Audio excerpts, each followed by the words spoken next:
네, 국어를 가르치는 민상윤 강사입니다. 자, 오늘 이제 17권, 18권에 이어서 제가 19권 강의를 진행을 하게 되었는데요.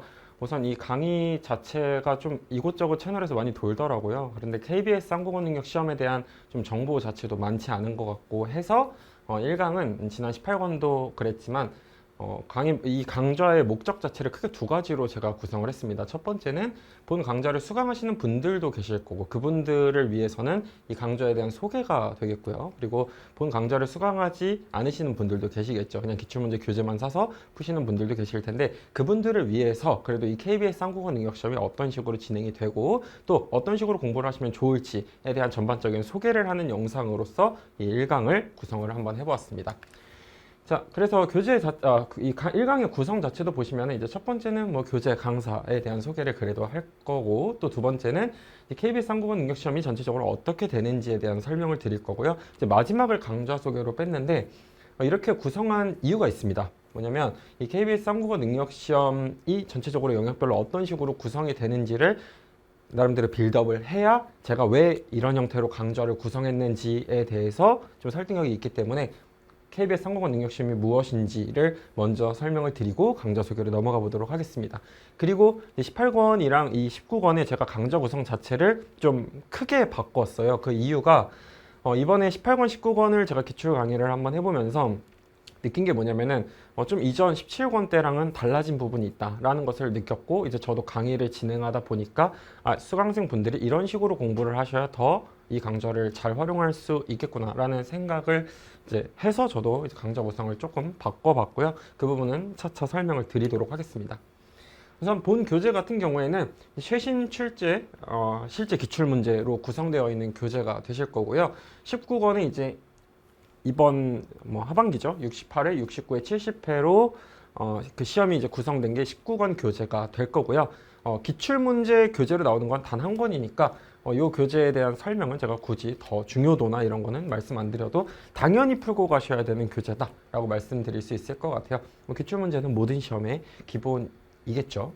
근데 이제 좀 강조를 드리면 기출문제가 그래도 좀 여러 권이 있는데 18권, 19권은 꼭 풀어보시면 좋을 것 같아요. 이전에 17권 시간 여력이 되시면 풀어보시는 거 좋지만 조금 포인트가 바뀐 부분이 이제 읽기 파트에서 18권, 19권은 제 기준에서는 좀 난이도가 높아졌다라고 느껴지는 부분들이 있거든요. 그래서 기출을 좀 어디까지 풀까라는 생각을 하시는 분들 같은 경우에는 18권, 19권 경우는 좀 꼭 풀어보시면 좋겠다라는 말씀을 드리고 싶고요. 저에 대한 소개를 간략하게 그래도 1강이니까 해야 될 것 같은데 저의 이력이나 제가 집필한 교재나 이런 것들에 대한 설명은 굳이 불필요한 것 같고 결국에 이 강좌를 해설할 만한 그런 레퍼런스만 갖고 왔다 이렇게 보시면 될 것 같아요. 저는 이제 17권, 18권 그리고 이번에 19권까지 기출 해설 강의를 진행을 하고 있고요. 회철은 이제 61회부터 70회, 이제 19권의 70회가 끝이겠죠. 거기까지 기출문제 해설 강의를 진행을 하게 될 거고 이제 본 교재가 나오는 시점에서 이제 제가 가장 어떻게 보면 빨리 기출문제를 분석을 하고 이렇게 강의를 촬영하고 있다라고 생각해 두시면 될 것 같습니다. 자, 다음으로 KBS 한국어 능력 시험 전반적인 형태적인 특징에 대해서 설명을 드리겠습니다. 보시면 바로 아실 부분들인데 선택형이고요. 백문항 2시간, 듣기와 지필이 구분되어 있다. 그리고 특징 두 번째, 진흥원에서 밝힌 거는 이제 고등학교 국어 교육 수준이다라고 하는데 저 난이도가 어느 정도인지 감이 잘 안 오시죠? 근데 이 부분 같은 경우에는 수험생 분들의 평소 갖고 계시던 실력에 따라서 굉장히 체감 난이도는 다른 것 같아요. 근데 이제 비교를 하자면 그래도 보편적으로 할 수 있는 게 고등학교 때 보는 수능을 비교를 하자면 그거에 비해서는 훨씬 좀 수월하다 보시면 될 것 같은데 이제 제가 봤을 때는 여기서 가장 특징적인 건 어법 부분인 것 같아요. 왜냐면 어법 같은 경우에는 수험생 분들 중에서도 어법을 학창 시절에 조금 하셨던 분들 같은 경우에는 할만하다 이렇게 느끼실 것 같고 아니신 분들 같은 경우에는 이거 너무 어렵다 이렇게 생각하실 수 있기 때문에 객관적으로 이 시험이 엄청 어렵냐라고 했을 때 그거는 아니라고 하지만 그렇다고 마냥 쉬운 시험은 아니다. 특히 이 어휘 파트, 국어 문화 파트 같은 경우에는 내가 이거 공부한다고 할 수 있을까? 이런 느낌을 받으실 수도 있거든요. 근데 이제 그거는 나만 그렇게 느끼는 게 아니라 대부분 같이 수험생분들이 비슷하게 느끼는 난이도, 고난이도 파트들이 있고 이제 어법 같은 경우가 수험생분들마다 조금 편차가 있고 쓰기 창은 읽기 같은 경우에는 말도 안 되게 어렵냐 그건 아니다 요 정도로 생각 해주시면 될 것 같습니다. 자, 바로 중요한 건 이 부분인 것 같아요. 이전 기출이랑 어떤 부분이 좀 달라졌는가가 가장 핵심이겠죠. 뭐 제 개인적인 어떤 견해이긴 하지만 객관적으로는 이 부분은 좀 집중해 주시면 좋을 것 같아요. 수능 기출 소재들의 활용 증가, 수능이라기보다는 평가원, 수능을 주관하는 평가원 기출 소재들이 활용이 되고 있다라는 거를 정말 가시적으로 확인을 할 수가 있습니다. 그래서 제가 근거까지 좀 가져왔는데 이거는 18권입니다. 2010학년도 9월에 나왔던 지문, 그리고 뭐 2018학년도 수능에 나왔던 지문, 그리고 이번 68회차, 19권의 68회차는 뭐 2022학년도 6월 출제 작품, 그리고 비문학 부분에서는 2014학년도 9월, 그리고 11학년도 수능 지문, 요런 소재들이 거의 읽다 보면은 이거 완전 수능 그때 평가원에서 풀어봤던 느낌인데? 라고 느껴질 정도로의 활용도가 있더라고요. 이제 제가 풀어봤을 때는.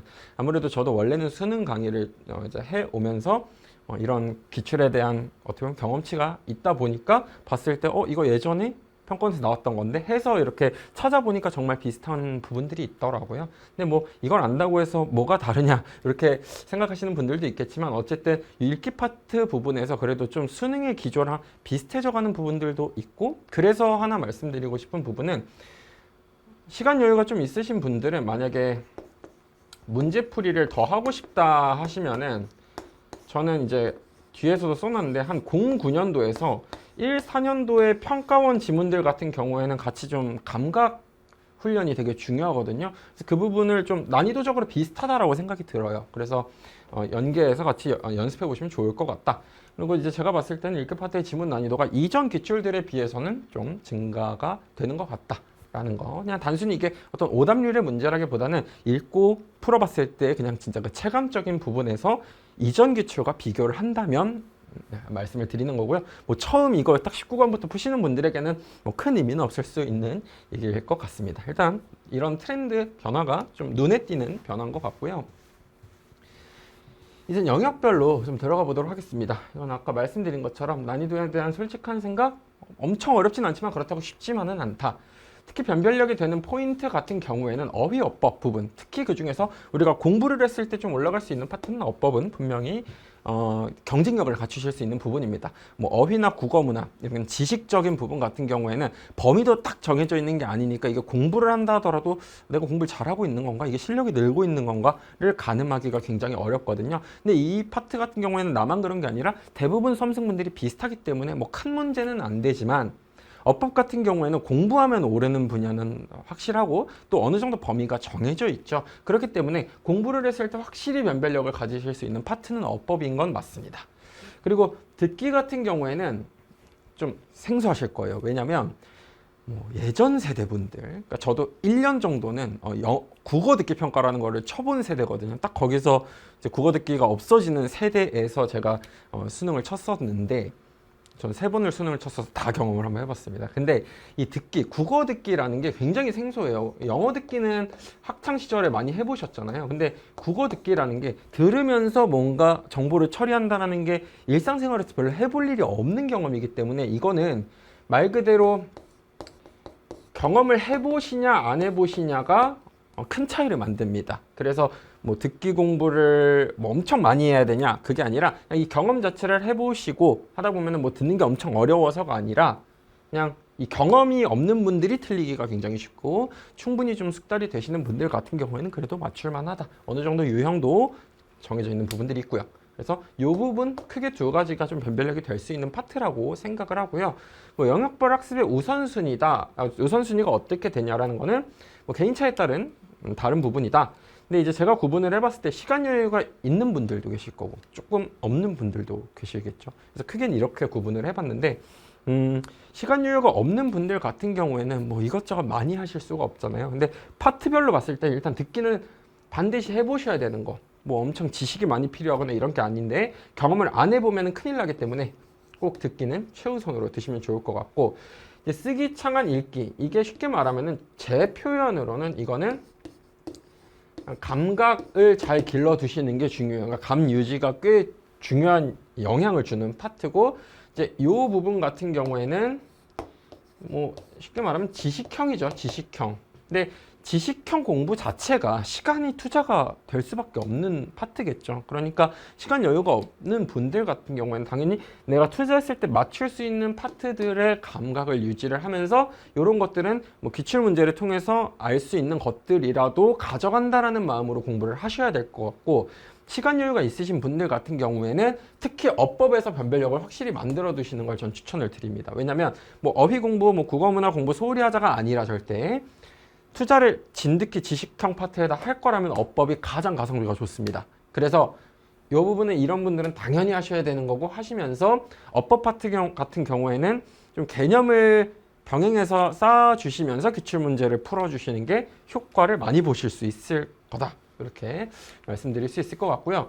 빠르게 영역별, 이제 제가 느끼는 영역별 포인트들을 정리를 한번 해봤는데요.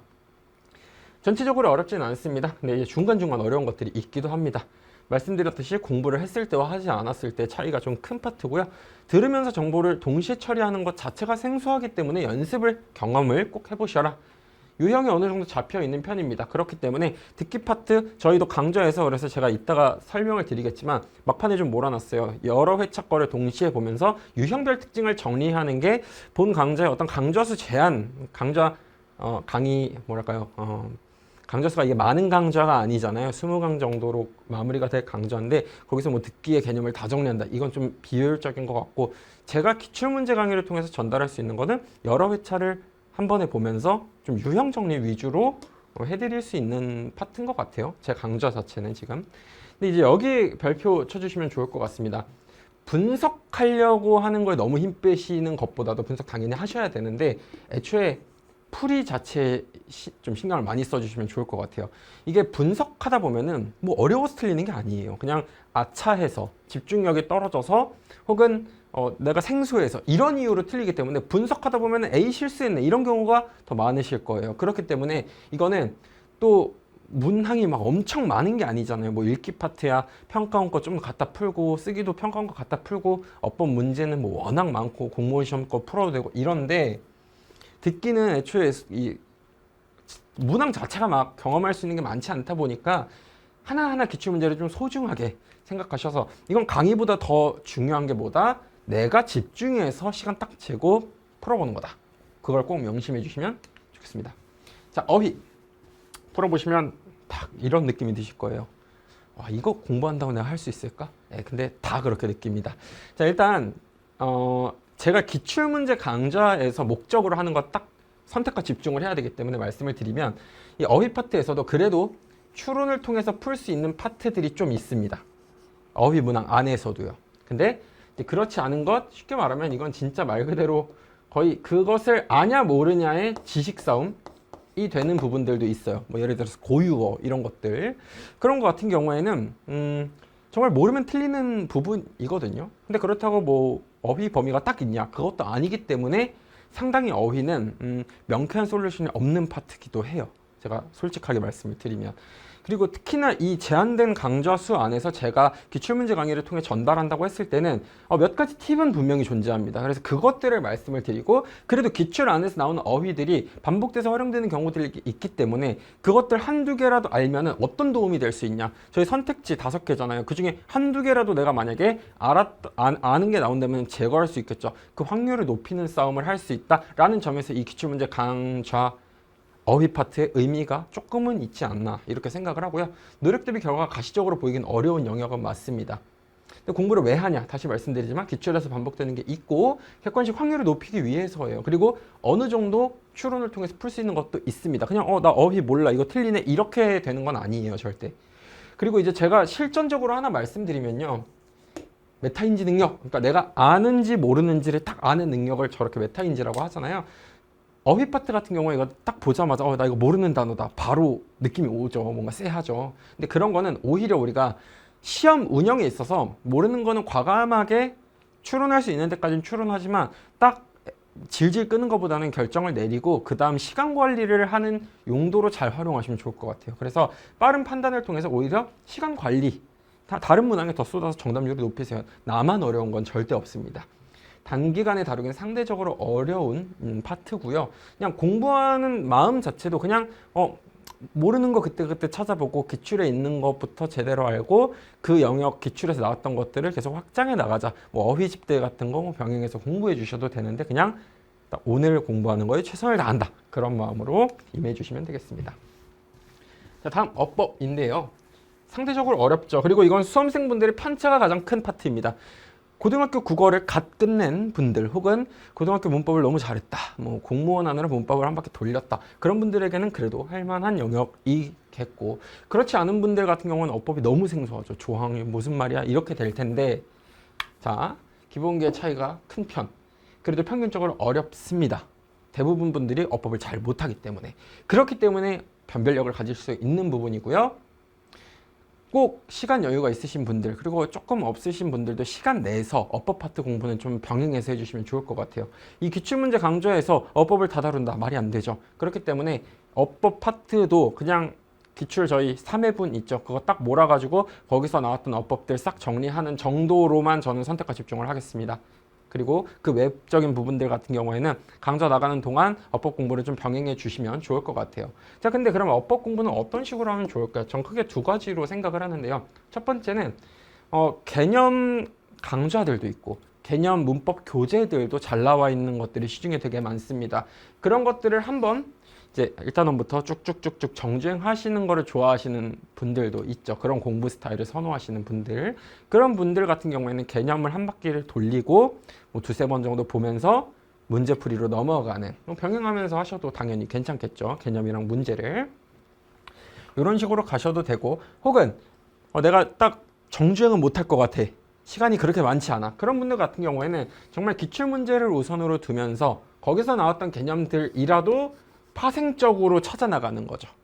그러니까 기출문제에서 A라는 개념을 배웠어요. 그러면은 그 A라는 부분만큼은 좀 더 뭐 예를 들어서 사이시옷 이렇게 나왔어요. 그러면 사이시옷에 대한 거 네이버에 검색만 해봐도 정리 되게 잘 돼 있거든요. 그런 것들을 찾아서 공부하는 형태. 요게 좀 시간이 없으신 분들 같은 경우에는 활용하시면 좋을 것 같고 좀 여유가 있으신 분들 같은 경우에는 요 앞에 파트를 앞에 방법을 활용을 하시면은 도움이 많이 되실 거예요.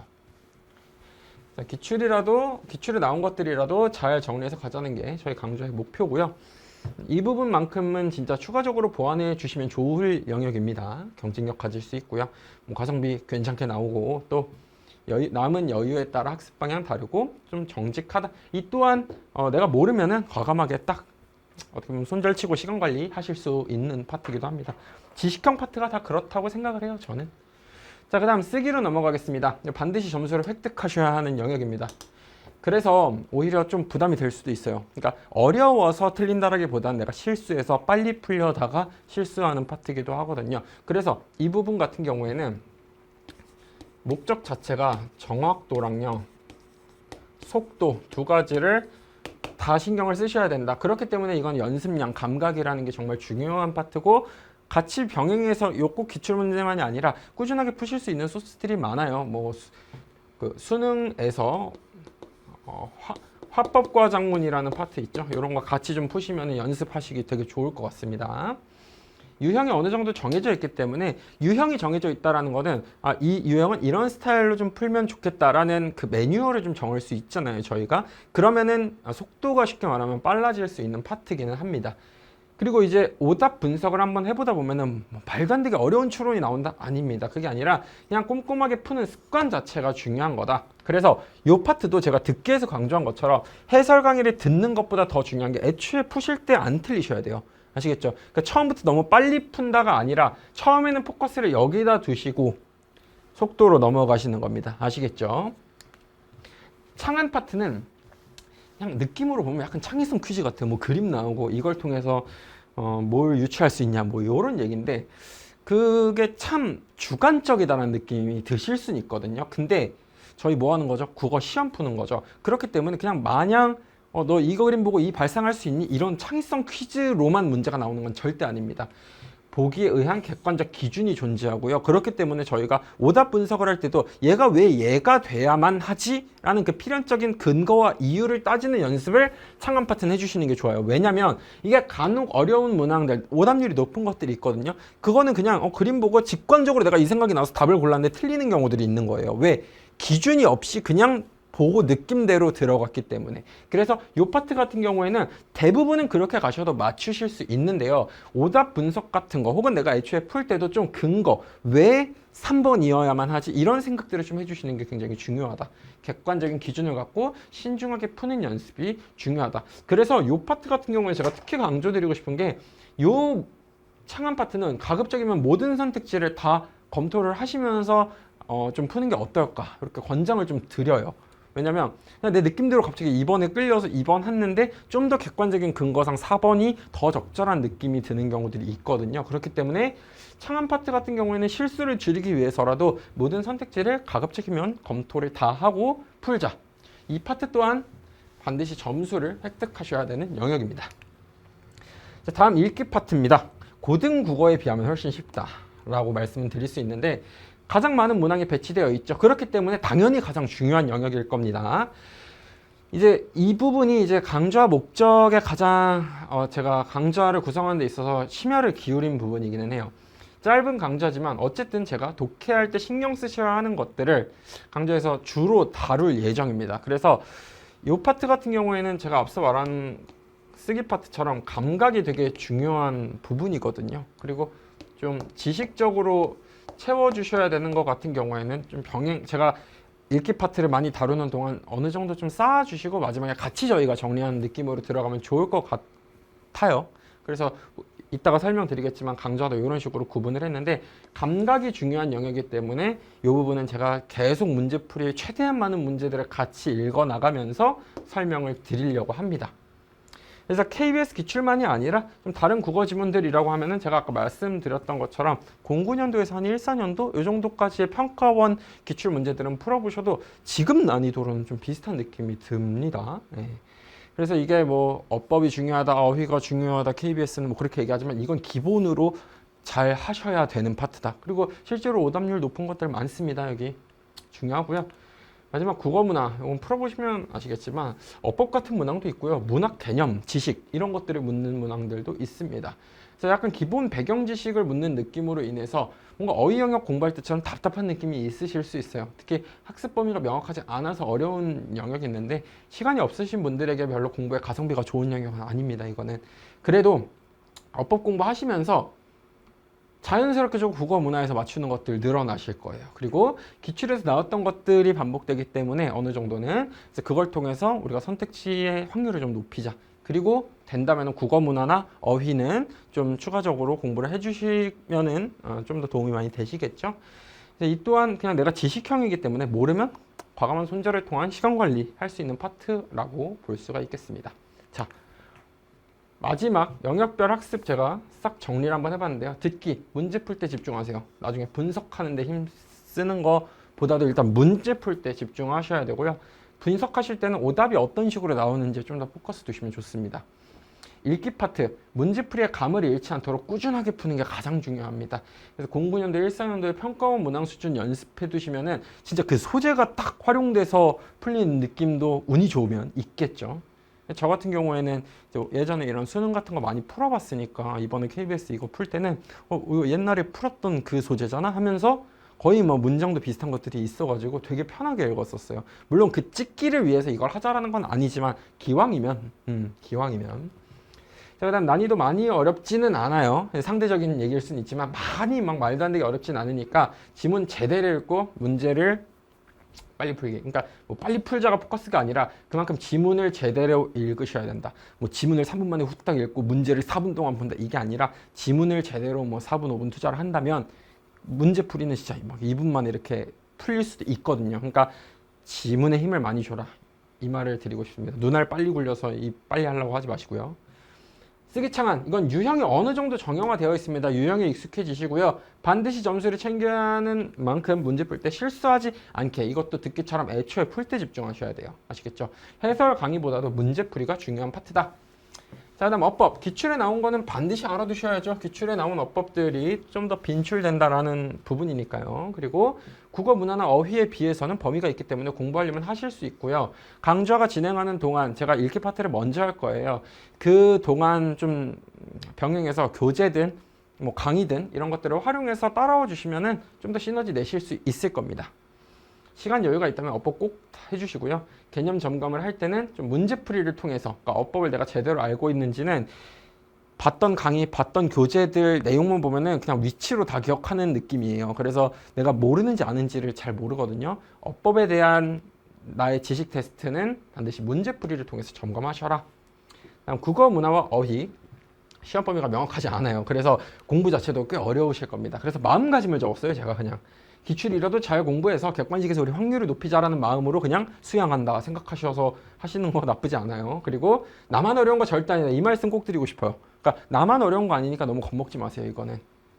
그리고 내가 모르고 있음을 알기 쉽다. 그러니까 나 이거 몰라. 과감하게 시간 관리로 그냥 써버리자. 이게 그래도 실전적인 팁 아닐까요? 뭐 제가 어휘 강의를 한다. 지금 그럼 이런 얘기를 하면은 좀 그렇지만 지금 저한테는 제한된 강의 숫자가 있고 이 강의를 보시는 분들에게는 그러니까 시간 여유가 있으신 분들도 있겠지만 아닌 분들도 분명히 계실 거예요. 그래서 그런 분들 전체를 좀 어울러서 참고하셨으면 하는 얘기를 드려야 되기 때문에 이렇게 좀 제 나름대로 정리를 해봤고요. 마지막으로 강좌 소개가 되겠습니다. 앞에 쭉 빌드업을 한 건데 어떻게 보면 제가 진행할 강의는 19권 최신 기출문제 풀이 강좌고요. 강의의 목적, 기출문제를 푸는 목적이랑 똑같겠죠. 트렌드 파악. 그리고 달라진 지점에 대해서 좀 더 명확하게 짚어드릴 수 있을 것 같아요. 왜냐하면 이 시험을 지금 치시는 분들 같은 경우에 뭐 이전 기출대로 다 풀어보시거나 이런 분들이 많지는 않으실 거예요. 뭐 시험 좀 앞두고 이제 빨리 해봐야지 이런 분들이 많기 때문에 어떤 부분이 달라졌고 어떤 부분에 주안점을 두어야 되는지 어떤 기조가 있는지를 수험생분들이 아시긴 좀 어려운 부분들이 있겠죠. 그래서 저는 그냥 그런 걸 좀 먼저 경험한 입장에서 트렌드에 대한 전달을 하려고 할 거고요. 자, 그리고 전반적인 유형을 싹 정리를 하겠습니다. 그리고 유형별 전략 같은 거에 포커스를 좀 맞출 거고 저는 읽기 파트에 초점을 맞추기로 정했습니다. 왜? 많은 강좌 동안 많은 지문을 보면서 그래도 이 제한된 강좌지만 그 안에서도 많은 비중을 둬서 그래도 많은 지문을 저희가 같이 보다 보면 그 감각을 충분히 높이실 수 있을 거라고 생각을 합니다.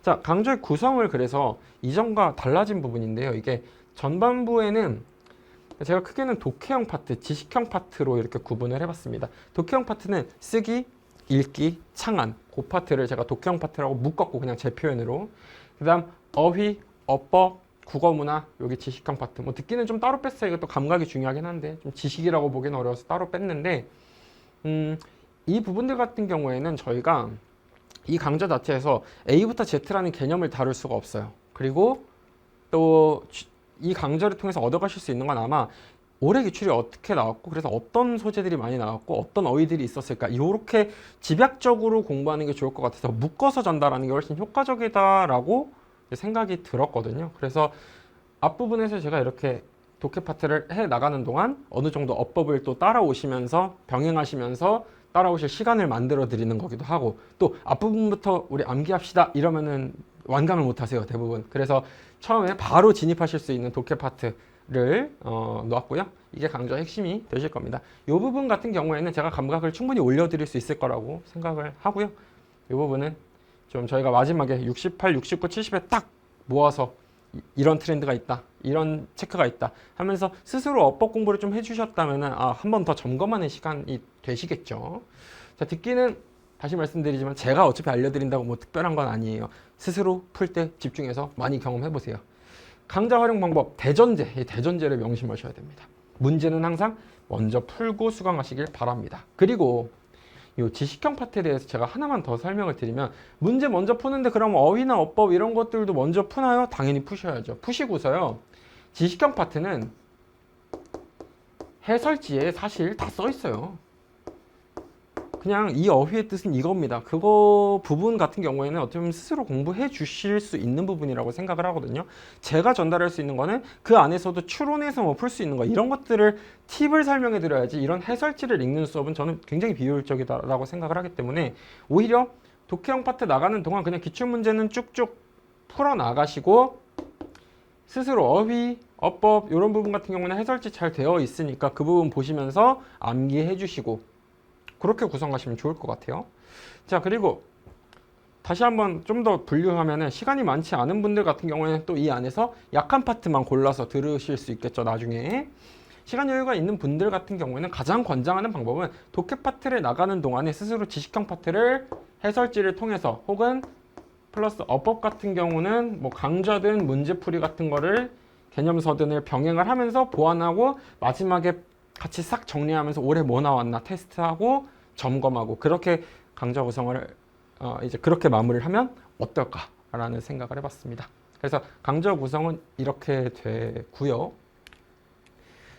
뭐 수강 권장 대상은 뭐 기출문제를 점검하고 가고 싶은 수험생분들, 뭐 스스로 점검하기가 조금 불안하죠 아무래도. 그래서 그런 분들, 그리고 유형 전반 기출 트렌드를 정리할 수험생분들이라면 권장을 드립니다. 근데 뭐 강의를 들으시던 아니던 이 기출문제 교재만큼은 반드시 풀어보셔야 됩니다. 아시겠죠? 풀 때 다시 말씀드리지만 듣기 신경 써서, 쓰기 창을 신경 써서, 그리고 어휘 국어 문화는 암기니까 그냥 마음가짐 자체를 그냥 매일매일 성실하게 한다 정도로. 그리고 어법은 내가 시간 된다면은 무조건 병행해서 지식 꽉꽉 채운다. 그럼 내 변별력 가질 수 있다 생각하시고, 읽기, 쓰기, 창안 이 부분 같은 경우에는 감각이 중요하다. 그러니까 기출, KBS 기출 풀고 된다면은 평가원 기출까지 풀어보자. 이게 제가 가장 드리고 싶은 말씀이고, 병행해서 같이 어떻게 보면 제가 강좌 세팅을 그래도 나름 뭐랄까요, 설득력 있게 전달했다고 저는 생각을 하는데, 그래서 이 강좌를 가는 동안 최대한 실력을 극대화하실 수 있게 강좌 구성을 이제 했으니, 이제 들으실 분들은 저랑 같이 공부를 해주시면 될 것 같습니다. 네, 1강은 여기까지로 이제 마무리를 하고 저는 2강 쓰기 창안 파트로 이제 넘어가서 열심히 강의를 해보도록 하겠습니다. 수험생분들의 꿈을 응원하도록 하겠습니다. 감사합니다.